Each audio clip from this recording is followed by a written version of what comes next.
A new emergency order is in effect this morning for cargo trains. Federal regulators issued the rules Tuesday following a series of explosive rail accidents involving crude oil. They want strict testing and tighter safety regulations. Jeff Pugliese is in Washington with the government's response to the growing danger. Good morning, Nora, Charlie, and Gail. The Department of Transportation says more than half the crude from one of the fastest-growing oil fields in the country may have been misclassified, leading to its unsafe packaging and transportation. Last July, more than 70 oil tankers derailed and exploded in Lac Mégantic, Quebec, causing a massive fire that flattened much of the small town center. The accident killed 47 people and destroyed nearly 40 buildings, causing more than $1 billion in damage. Those tankers were filled with oil pulled from North Dakota's Bakken Shale, now the focus of a federal emergency restriction.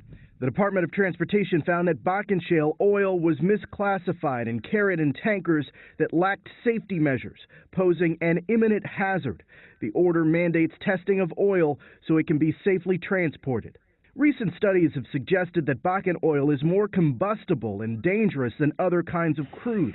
Within 6 months of the Quebec incident, explosive derailments involving the crude occurred in Alabama and North Dakota. John Hofmeister is the former president of Shell Oil. These accidents we've had are testimony to the risks associated with moving oil by rail when you have oil that is such a volatile mix as this kind of oil is. According to the Association of American Railroads, 3% of crude tankers lack the protective measures to safely carry Bakken oil.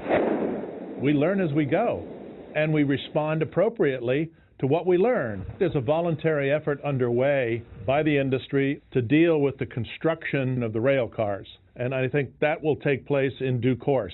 Still, Hofmeister believes these latest sanctions are a step in the right direction. We've been transporting oil on rail cars for well over 100 years. But there have been accidents. There have been incidences. But the industry and government have to work together to try to find ways to de-risk the process. The order is effective immediately, and if crude suppliers do not abide by these regulations, they could be subject to massive fines and criminal prosecution.